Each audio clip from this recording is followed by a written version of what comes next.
Hello students, I am Kavita Wankhede. Welcome to my channel Yadnesha Coaching Classes.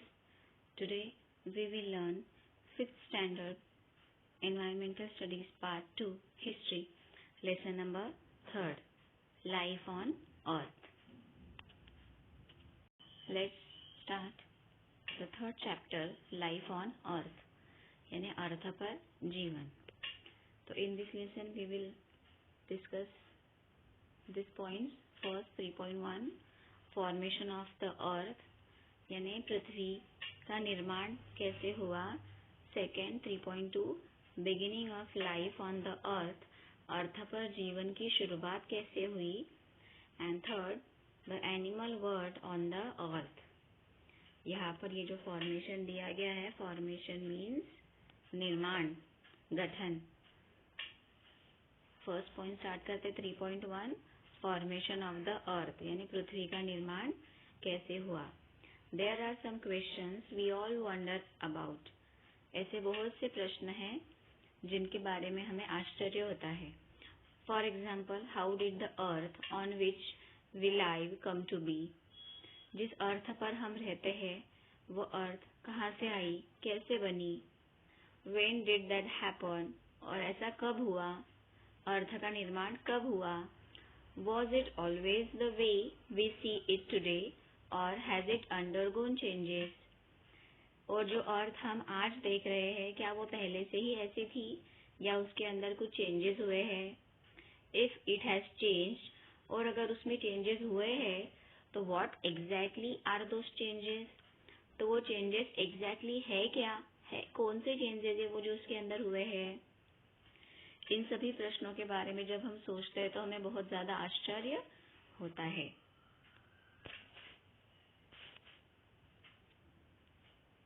देखिए यहाँ पर अर्थ की picture हमें दी गई है.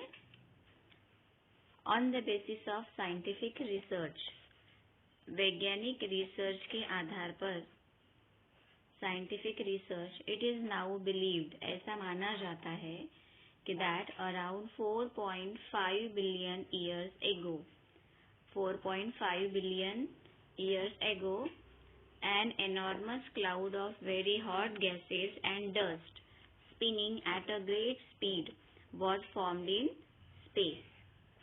यानी 4.5 बिलियन वर्ष पहले, 1 बिलियन यानी 100 करोड़ होता है, तो 4.5 बिलियन यानी कि 450 100 करोड़ है ना. तो इस प्रकार इतने वर्ष पहले ऐसा माना जाता है कि enormous cloud of very hot gases, गर्म गैसेस का बहुत ही बड़ा विशाल बादल, और डस्ट जो है धूल, वो ग्रेट स्पीड से, बहुत ज्यादा स्पीड से स्पेस में घूम रहे थे. स्पिनिंग यानी घूम रहे थे. इट्स सर्क्यूलर मोशन, तो उसका जो सर्क्यूलर मोशन था, एंड ग्रेट स्पीड, और उसकी जो स्पीड थी, इसके कारण it to divide into several portions, thus creating the sun and the planets which revolve around the sun. तो ये ग्रेट स्पीड के कारण और उसके सर्क्यूलर मोशन के कारण क्या हुआ कि वो जो विशाल क्लाउड था हॉट गैसेस का, और जो डस्ट वगैरह इन सबसे बना हुआ जो क्लाउड था, वो बहुत सारे हिस्सों में बढ़ गया. सेवरल पोर्शंस यानी बहुत सारे हिस्सों में बढ़ गया, और फिर उनसे क्या बने, तो उनसे सन, प्लैनेट, ये आदि उससे बने जो कि सन के अराउंड ही रिवॉल्यूशन करते हैं. The names of this planets are, तो उस एनॉर्मस क्लाउड के बहुत सारे टुकड़े हो गए, वो अलग अलग हिस्सों में बढ़ गया, तो उनसे सन, प्लैनेट्स ये सब बने. तो फिर उनके नाम यहाँ पर दिए गए, उन प्लैनेट्स के नाम mercury, Venus, earth, Mars, Jupiter, Saturn, Uranus and Neptune. इस तरीके से ये 8 प्लैनेट्स के नाम हमें यहाँ पर दिए गए हैं. Beginning of life on the अर्थ. अब अर्थ पर जीवन की शुरुआत कैसे हुई. Among these planets, the Earth is only planet where life is known to exist. In planets में अर्थ जो है वो एक ऐसा प्लैनेट है कि केवल वहीं पर जीवन संभव है। इन सभी प्लैनेट्स में अर्थ ही एक ऐसा प्लैनेट है जहाँ पर जीवन पाया गया। After the formation of the earth के फॉर्मेशन के बाद it took about 80 crore years for its surface to cool down and water bodies to be formed on it. तो जब इनका निर्माण हुआ अर्थ का और प्लैनेट्स का जब फॉर्मेशन हुआ तो उसके बाद अर्थ को 80 करोड़ ईयर्स लग गए उसकी सरफेस को ठंडा होने में, क्योंकि वो जो है जलते हुए बॉडीज थी वो जल रही थी। तो उसके बाद उनकी सरफेस को ठंडा होने में 80 करोड़ ईयर्स लग गए और उसके बाद फिर वहां पर धीरे धीरे वाटर बॉडीज का फॉर्मेशन भी हुआ। It is believed that various kinds of unicellular organism, ऐसा माना जाता है कि विभिन्न प्रकार के यूनिसेल्युलर ऑर्गेनिज्म यानी एक कोशीय जीव, यूनिसेल्युलर यानी एक कोशीय और ऑर्गेनिज्म यानी जीव और living things first appeared in water.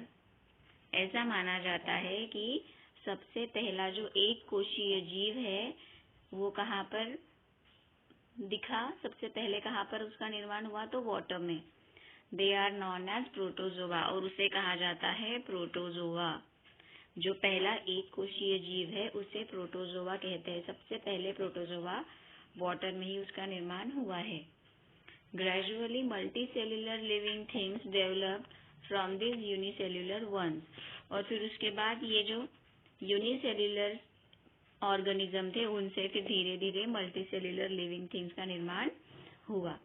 The protozoa are so tiny that they did not be seen with the naked आई।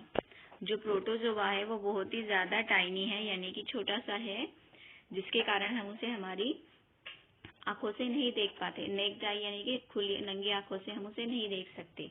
उसे देखने के लिए हमें कोई ना कोई हमें यंत्र चाहिए उसे देखने के लिए। तो कौन सा यंत्र है वो? We need a microscope to see them. तो उसे देखने के लिए हमें चाहिए microscope to see the unicellular organism. देखिए ये वो ऑर्गेनिज्म है unicellular organism seen through a microscope. Microscope से देखने पर ये ऐसा दिखाई देता है, इसे प्रोटोजोआ कहा जाता है। ठीक है, और यहाँ पर यह है माइक्रोस्कोप का चित्र। अब फिर यूनिसेल्युलर ऑर्गेनिज्म से उसके बाद में फिर मल्टीसेल्युलर लिविंग थिंग्स का निर्माण हुआ। तो उसमें फिर धीरे धीरे छोटे छोटे एनिमल्स, फिर उसके बाद बड़े बड़े एनिमल्स बनने लगे। अब देखते हैं 3.3 the animal world on the earth पर animal world. The living world on the earth consists of plants and animals.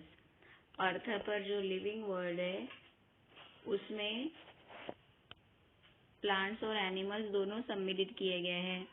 Here we shall take into account the animal world, और यहाँ पर हमें पूरे एनिमल वर्ल्ड का अकाउंट यानी उनके बारे में इंफॉर्मेशन, सभी की कॉमन इंफॉर्मेशन यहाँ पर दी गई है, उनकी characteristics. The following are some of the main characteristics of animal. यहाँ पर वो मेन कैरेक्टरिस्टिक्स हमें दी गई है एनिमल्स की। फर्स्ट देखिए, एनिमल्स ब्रीथ, यानी एनिमल्स जो है वो क्या करते हैं, सांस लेते हैं। एनिमल्स ब्रीथ यानी सभी एनिमल्स जो भी प्लांट्स है वो सभी सांस लेते हैं। इसके बाद सेकंड देखिए, move in order to get food for other purposes. Move in animals move यानी वो मूव करते हैं, एक जगह से दूसरी जगह पर जाते हैं। क्यों? To get food and for other purposes, खाना खाने की तलाश में और कुछ दूसरे उद्देश्य की पूर्ति के लिए भी वो एक जगह से दूसरी जगह पर उनका मूवमेंट जारी रहता है। थर्ड कैरेक्टरिस्टिक देखिए, animals of some species lay eggs. कुछ प्रजातियों के जो एनिमल्स होते हैं, स्पेसीज यानी प्रजाति, तो कुछ प्रजातियों के जो एनिमल्स होते हैं वो अंडे देते हैं। And their young ones are born out of eggs, और उनके जो यंग वंस होते हैं वो अंडे में से ही बाहर आते हैं।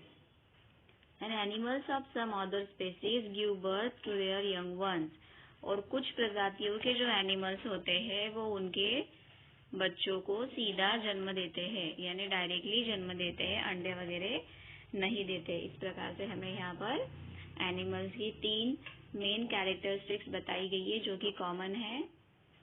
इस प्रकार से हमने पृथ्वी अर्थ का फॉर्मेशन कैसे हुआ, पृथ्वी का निर्माण कैसे हुआ, प्लैनेट्स कैसे बने, इन सभी के बारे में हमने जानकारी प्राप्त की। आई होप आपको वीडियो पसंद आया होगा। आप देखिए यहाँ पर भी हमें कुछ पिक्चर्स दिए गए एनिमल्स के, अलग अलग एनिमल्स के प्रकार हमें यहाँ पर दिए गए, जिसमें बर्ड्स भी है, इंसेक्ट है ना, वाइल्ड एनिमल्स है। इस प्रकार देखिए छोटे बड़े सभी एनिमल्स के चित्र हमें यहाँ पर दिए गए हैं। ये सभी जो है वो मल्टी सेल्युलर ऑर्गेनिजम्स है। आशा है आपको वीडियो पसंद आया होगा, तो प्लीज चैनल को सब्सक्राइब करें।